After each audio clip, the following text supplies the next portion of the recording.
Hi, Jennifer. Hello. Yeah.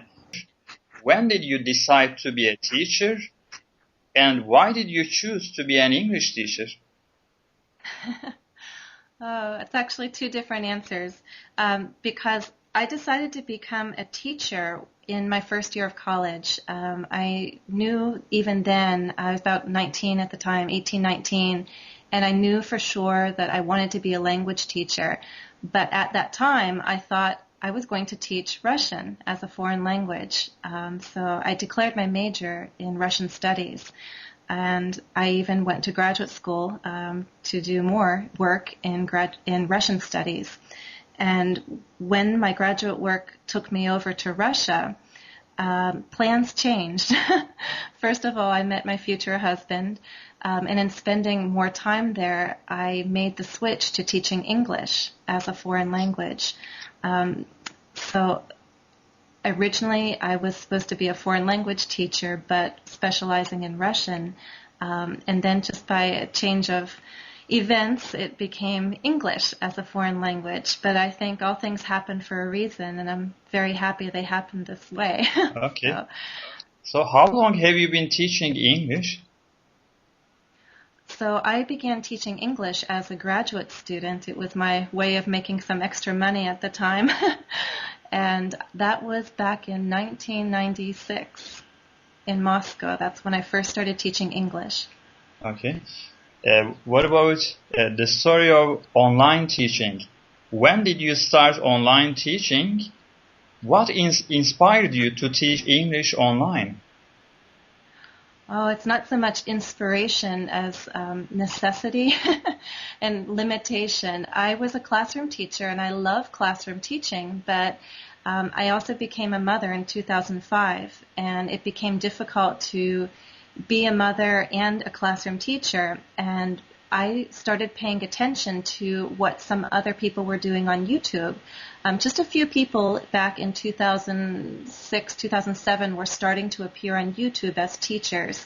And by 2007, I had finished writing some books, so I was still professionally active, but I hadn't been teaching, and I truly, truly missed teaching. And I realized that teaching online could be a way for me to stay professionally active as a teacher. The only door really open to me was the internet. I couldn't return to the classroom because, first and foremost, I was a mother. I still am. But what once, I guess, perhaps was a limitation is now just this wonderful adventure. I'm so happy to be an online teacher. I do love the classroom. I miss it, but I love online teaching. Okay. Just I know that thousands of students in different countries benefit from the videos that you created to teach English.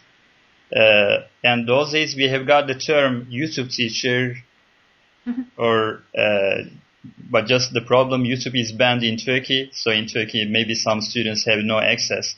Many Right, people right. cannot benefit from these videos.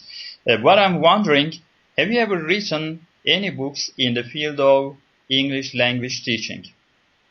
Yes, yes. In fact, in my early days as an English teacher, I didn't have many materials available to me, so I was creating a lot on my own. And a lot of the ideas I started to think, perhaps this is something that I could be sharing with others. And I was young, I was ambitious, and I pursued many people in the field of publishing in Russia, and I was persistent enough to get in contact with a few publishers and actually found one who was willing to take a chance on a young person like me, and I got some works published in Moscow, and that was back in like 2000, 2001. So those were my early works, and then when I moved back to the United States, I found more opportunities, and I did write a vocabulary series with another teacher here. So there are some earlier works that are out there, probably not in print anymore. I'm not sure if I want them to be in print because I think they were good at the time, but I could probably do better now. so, Yeah. Uh, have you ever created any podcasts on the internet?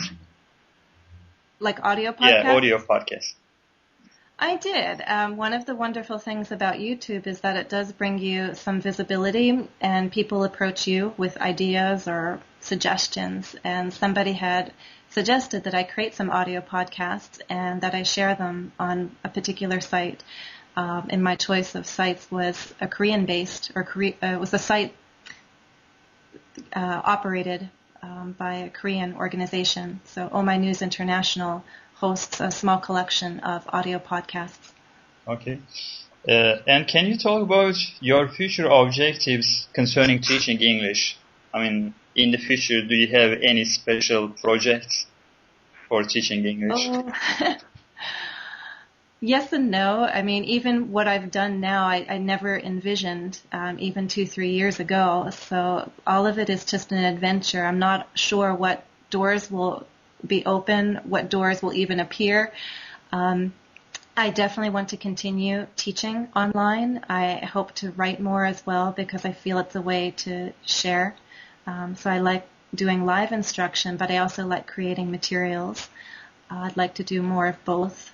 And who knows, maybe in the future I will return to the classroom. Yeah. Okay. And one final question is regarding actually this topic.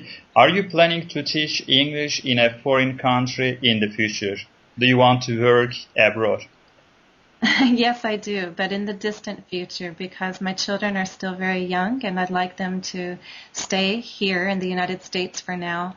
But I hope down the line I'll return to EFL, and I would love to be the kind of teacher that spends time in different countries. I only taught English as a foreign language in Russia, and I would definitely love to spend time in other countries teaching English. I feel honored to talk to you about all these topics. Thank you for this conversation, Jennifer.